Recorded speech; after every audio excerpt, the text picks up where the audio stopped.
Assassinato dalla mafia a Valderice presso Trapani il sostituto procuratore della Repubblica Gian Giacomo Ciaccio Montalto. Il giudice Ciaccio Montalto aveva appena posteggiato davanti al portone di casa. Non ha fatto in tempo a scendere. Uno o due killers che lo attendevano sulla strada lo hanno crivellato a colpi di mitraglietta Luger. Il giudice Montalto aveva compiuto tutta la carriera a Trapani occupandosi delle maggiori inchieste di mafia. Anche oggi sul suo tavolo le inchieste che scottano su mafia, droga, su riciclaggio di denaro sporco nell'edilizia trapanese. A Trapani una folla sinceramente commossa rende l'ultimo saluto alla salma del sostituto procuratore della Repubblica Gian Giacomo Ciaccio Montalto. Per il suo sostituto Antonio Costa la mafia sceglie un'altra strada, quella della corruzione. Al giudice ammazzato e all'altro corrotto subentra un altro giovane magistrato, quel Carlo Palermo, che dopo l'inchiesta sul traffico delle armi condotta a Trento arriva per sua scelta in Sicilia. Il terrorismo mafioso ha compiuto a Trapani la strage più odiosa di questi ultimi anni. 50 kg di esplosivo fatti saltare con un concegno a tempo per massacrare il giudice Carlo Palermo e la sua scorta. È salito su una 132 blindata, la scorta su una Ritmo. Le due vetture percorrono poche centinaia di metri, una curva. Per compiere questa curva, l'auto del giudice e quella della scorta devono rallentare leggermente. Si allargano quel tanto che basta per superare un'altra auto, a bordo della quale una madre sta accompagnando a scuola i suoi due gemelli. Un attimo dopo, il boato. In questo punto.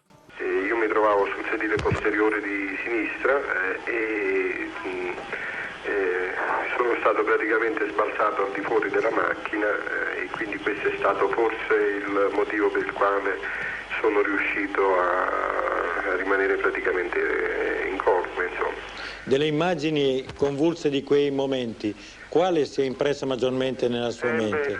L'immagine immediatamente successiva, che è stata quella nella quale prima mi sono reso conto, ed è stato proprio immediatamente, del fatto che vi erano parti, ma frammenti piccolissimi di oggetti metallici che si vedeva che non appartenevano alle nostre vetture, quindi erano segni sintomatici della presenza di altri mezzi che si trovavano lì, di cui non esisteva altra traccia se non, ripeto, degli oggetti piccolissimi.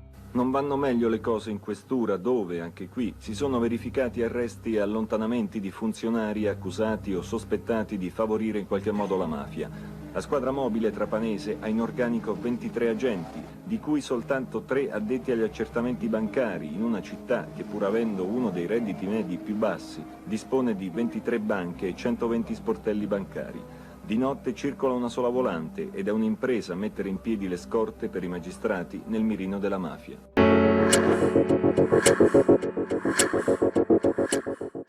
Palermo, 1985. Nel momento in cui Tommaso Buscetta comincia a parlare, il sistema mafioso entra in fibrillazione. Per Salvatore Riina, per Zutotò, non è solo una questione di politica. Non è solo il problema di tenere i picciotti fuori dal carcere. Non è solo una preoccupazione legata ai traffici di droga, così lucrosi, o a quelli di armi, che generano legami pesanti con mondi insospettabili. Il problema diventa più profondo, più sistemico. È la macchina del pizzo e degli appalti che rischia di incepparsi. Gli appalti pubblici in particolare sono il cuore pulsante della nuova Cosa Nostra. Il flusso di denaro che lo Stato convoglia in Sicilia, per strade, ospedali, edilizia popolare, impianti elettrici e infrastrutture, non arriva mai a destinazione senza prima attraversare la rete mafiosa. La mafia non costruisce, ma controlla. Non firma bandi, ma stabilisce chi li vince. E per ogni appalto, una percentuale torna indietro sotto forma di tangente. È denaro certo, liquido, continuo. Un rubinetto che non si può chiudere. Ma ora qualcosa scricchiola. Qualcuno inizia ad avere paura, qualcun altro pensa di potersi sfilare, di parlare, di mettersi in proprio. E se uno solo di questi ingranaggi si blocca, l'intero meccanismo rischia di saltare. Quando la carne si fa poca, i cani cominciano a mordersi fra loro.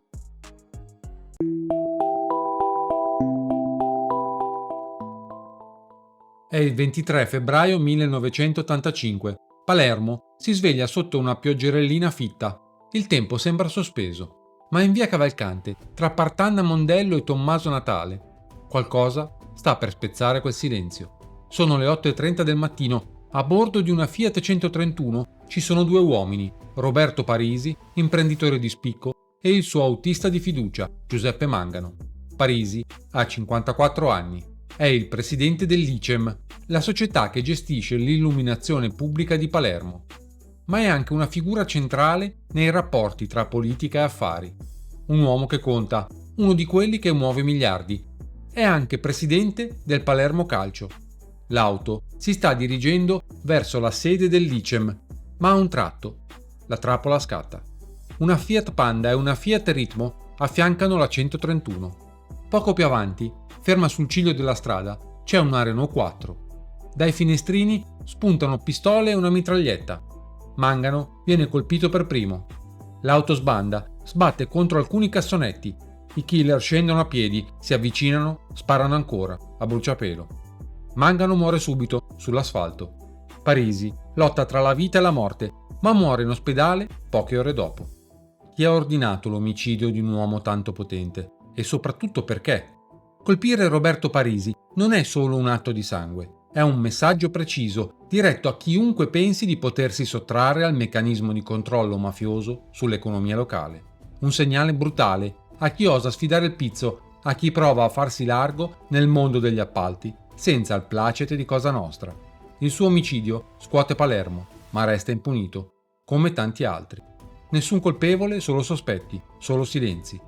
E due corpi, freddi sull'asfalto, mentre la pioggerellina continua a cadere leggera, indifferente, su una città che ha imparato a convivere con la morte.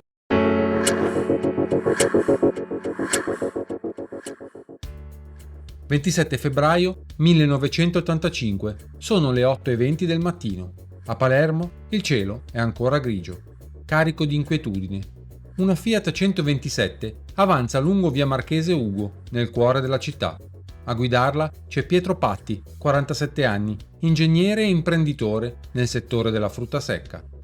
Accanto a lui la figlia Gaia, 9 anni. Dietro altre 3 figlie, Alessandra, Raffaella e Francesca. 4 bambine strette attorno al loro padre. È una mattina come tante, stanno andando a scuola. Poi il tempo si rompe. Un uomo si avvicina all'auto, calma assoluta, si china verso il finestrino, punta una calibro 38 alla tempia di Pietro Patti. 3 spari, secchi. 2 lo colpiscono al volto. Il terzo rimbalza sulla mandibola, trapassa la guancia e si conficca nel torace della piccola Gaia. La sua sesta costola esplode. Le schegge le trapassano un polmone. L'abitacolo si riempie di sangue, urla, vetri rotti. Palermo si blocca ancora per un attimo. Poi tutto torna al caos.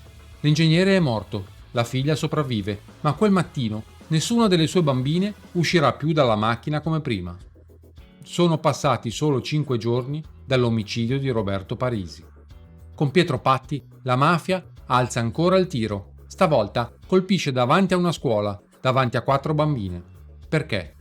Pietro Patti era già stato avvertito. Una bomba nel suo stabilimento a Brancaccio. Poi l'auto fatta esplodere. Infine la telefonata. Non faccia il furbo, ingegnere, non ha scampo. Deve pagare $500 milioni.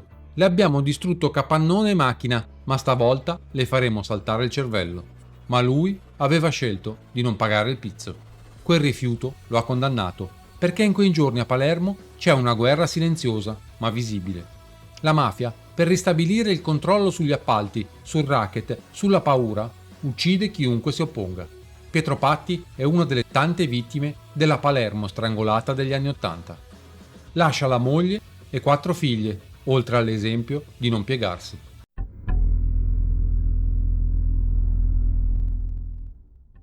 «2 aprile 1985. Sono le 8:35 del mattino, una giornata chiara sulla costa trapanese, e una bomba sta aspettando silenziosa sul ciglio della strada provinciale che attraversa Pizzolungo. Il sostituto procuratore Carlo Palermo è da poco arrivato in Sicilia. Ha indagato a lungo sui traffici internazionali di droga e armi e sulle tracce di una rete che tocca Istanbul, Milano, Palermo. E soprattutto ha messo il naso dove non dovrebbe, in affari che coinvolgono imprenditori, servizi segreti e massoneria. La linea è sottile tra l'inchiesta e la guerra. Una interrogazione è stata presentata da alcuni deputati comunisti al Ministro di Grazia e Giustizia per conoscere in quali circostanze è avvenuta la morte del cittadino siriano Henry Harsan nel carcere milanese di San Vittore. L'uomo, uno dei maggiori imputati nel traffico di armi e droga su cui sta indagando da tempo il giudice di Trento Carlo Palermo, è morto ieri per infarto, aveva 72 anni ed era stato arrestato nel novembre dell'anno scorso. In via Fardella, un'auto imbottita di tritolo lo aspetta, ma sbaglia bersaglio. Tra l'autobomba e l'auto del giudice si infila per puro caso una Volkswagen Scirocco. Alla guida Barbara Rizzo, 30 anni, madre. Seduta accanto a lei i suoi gemelli di 6 anni, Salvatore e Giuseppe Asta. L'innesco non aspetta. L'esplosione si sente a chilometri di distanza. La coupé della donna si disintegra. Fa da scudo all'auto blindata del magistrato, che viene solo ferito. Ma la Scirocco si vaporizza. Barbara viene proiettata fuori dall'auto, il corpo squarciato.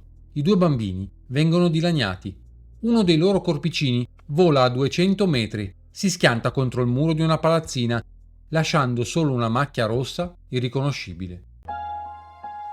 Venni richiamato nell'attenzione da una macchia rossa che era su un'abitazione, su una casa lì vicino, un po' indietro.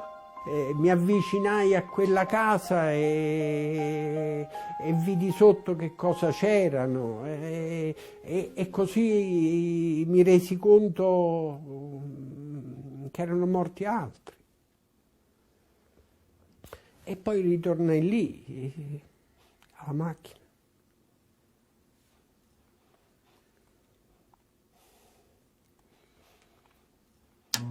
Il terrorismo mafioso ha compiuto a Trapani la strage più odiosa di questi ultimi anni. 50 kg di esplosivo fatti saltare con un concegno a tempo per massacrare il giudice Carlo Palermo e la sua scorta hanno ucciso una mamma di 38 anni e suoi 2 gemelli di 8 che la donna stava accompagnando a scuola. I soccorritori hanno poi dovuto cercarne i resti in mezzo ad un prato fiorito. Una strage questa diversa dunque da quella cercata dagli assassini. Nessuno si avvicinava, nessuno. Eppure a 200 metri c'era un distributore di benzina. Vedevo come ombre.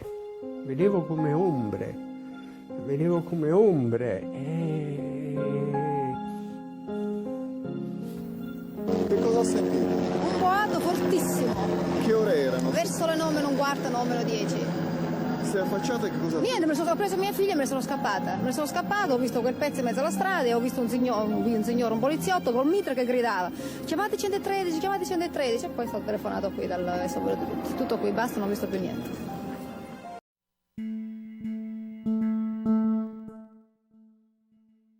«30 settembre 85. Dopo anni di latitanza, i carabinieri arrestano a Roma uno dei vertici più insospettabili e potenti di Cosa Nostra, Pippo Calò, il cosiddetto cassiere della mafia, catturato nella capitale dove ha vissuto protetto da anni, lontano da Palermo e dai clamori.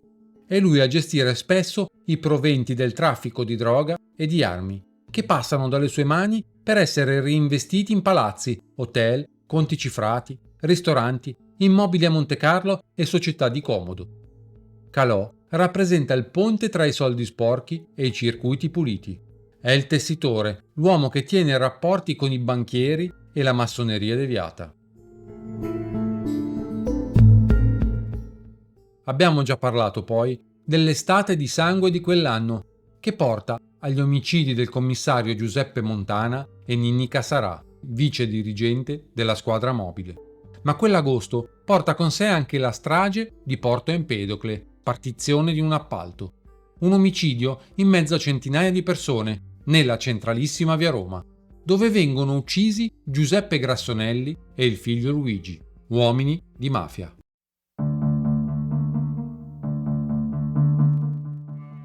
Ottobre e novembre sono i mesi dell'omicidio di Pino Greco Scarpuzzedda e dell'arresto di Bernardo Brusca, sostituito a San Giuseppe Iato da Baldassarre Di Maggio, su decisione di Totò Riina. 25 novembre, Ciancimino viene condannato al confino. Non ha più possibilità di interagire direttamente col tessuto politico e economico siciliano. Un'epoca si sta chiudendo per la mafia. Ora a curare gli appalti per Zutotò serve qualcun altro.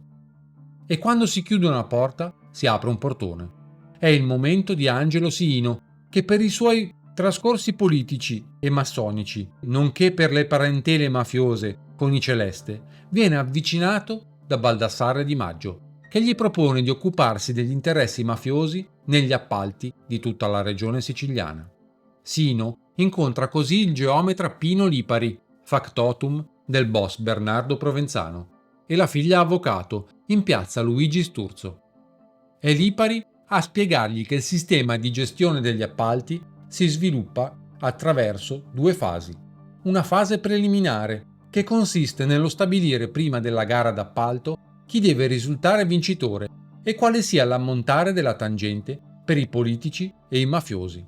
Il 3% del valore dell'appalto deve andare alla famiglia mafiosa del posto, un altro 2% ai politici e un ulteriore 2% direttamente nelle tasche di Zutotò. Vi sarebbe stata poi una fase esecutiva che si risolve nel controllare che tutte le imprese coinvolte rispettino gli accordi e presentino l'offerta prestabilita. E poi non resta che la distribuzione delle tangenti. In quanto personaggio presentabile presso politici e professionisti e allo stesso tempo parente di famiglia mafiosa, Angelo Siino rappresenta la persona più adatta a gestire le fasi del sistema. Salvatore Riina gli affida quindi il compito di assicurarsi che gli appalti vengano affidati alle ditte amiche, che nei lavori vengano coinvolti i professionisti amici e che ci sia una equa ripartizione delle tangenti con i politici.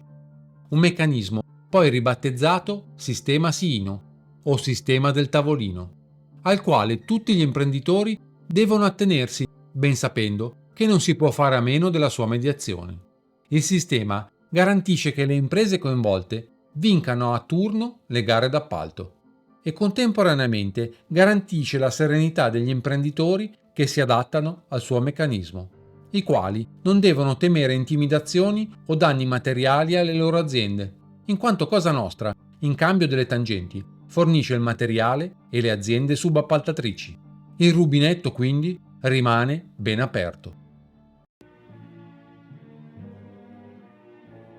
I politici riuscivano in quel momento a fare il bello e il cattivo tempo.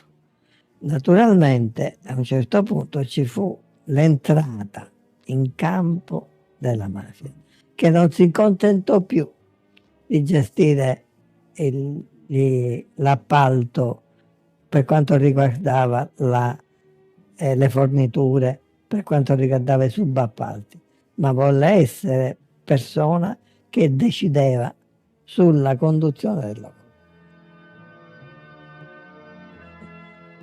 Ci fu un momento che io sapevo tutto l'organigramma mafioso siciliano. Sa perché? Perché ero stato incaricato di distribuire tutti i soldi degli appalti. Avevo io anche una capacità di mediare tutte queste richieste che allora erano molto pesanti. Per cui praticamente riuscivo a ridurre le richieste della mafia, a contenere le richieste dei politici, che sembrerà strano, erano molto più esose di quelle dei mafiosi.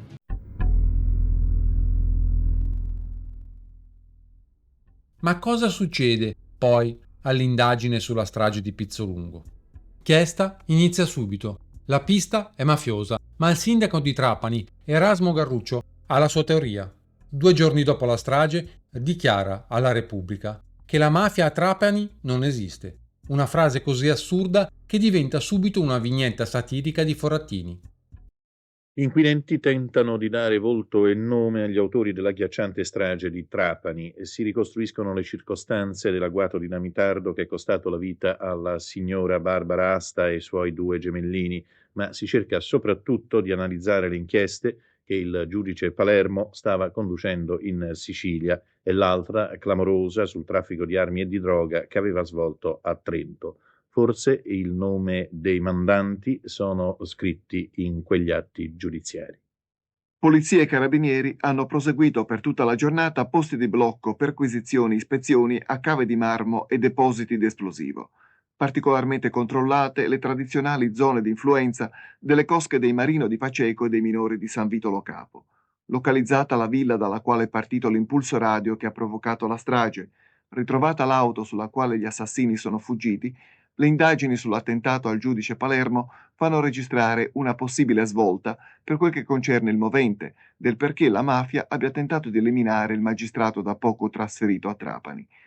Pur con evidenti differenze di tecnica e strategia, emergono analogie e collegamenti tra l'attentato di Pizzolungo e l'uccisione di Gian Giacomo Ciaccio Montalto. Si è appreso che Carlo Palermo era stato a Trapani alcuni anni fa. Si era incontrato a lungo con Ciaccio Montalto perché una pista della sua inchiesta su droga e armi portava proprio in Sicilia. La sua attenzione si era centrata su elementi collegati a Cosa Nostra e in particolare su di un boss originario di Vita, Leonardo Crimi. Questi aveva ospitato in Sicilia Karl Kofler, uno dei principali imputati dell'inchiesta su armi e droga, che sembra sia stato ucciso nel 1981 nel carcere di Trento. Da questi intrecci si comprende perché il giudice Palermo abbia chiesto di essere trasferito proprio a Trapani, forse per approfondire un'indagine cominciata molto tempo fa. Stasera a Villa Whittaker a Palermo l'alto commissario Riccardo Boccia ha presieduto un vertice operativo. Al termine gli abbiamo chiesto come restituire sicurezza, fiducia, tranquillità ai cittadini rimasti profondamente scossi e turbati dalla strage di Pizzolungo. Ma si rende sicurezza al cittadino, soprattutto dimostrando l'impegno dello Stato che vuole, in tutte le sue articolazioni, lo Stato che vuole arrivare con la massima sollecitudine alla identificazione evidentemente degli assassini, ma soprattutto con una presenza anche massiccia, direi, sul territorio, cercando di incrementare quanto più è possibile la presenza degli uomini sul territorio.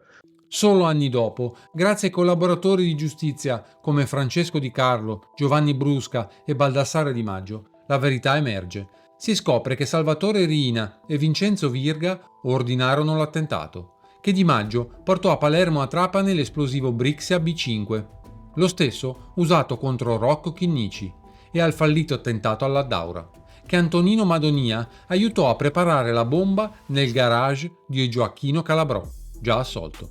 Nel 2002 Riina e Virga vengono condannati all'ergastolo, poi anche Di Maggio. Madonia viene assolto, ma condannato in appello. Intanto i tre esecutori materiali, Milazzo, Melodia, Calabrò, restano intoccabili. Erano già stati assolti in via definitiva. Nel 2019 si apre il quarto processo. L'unico imputato è Vincenzo Galatolo, boss dell'Acquasanta. A incastrarlo è la figlia Giovanna Galatolo, testimone di giustizia. Accusa il padre di essere uno dei mandanti. Galatolo viene condannato a 30 anni, pena confermata in appello nel 2022 e in Cassazione nel 2023. Lo Stato è presente dietro questa strage, lo volete capire?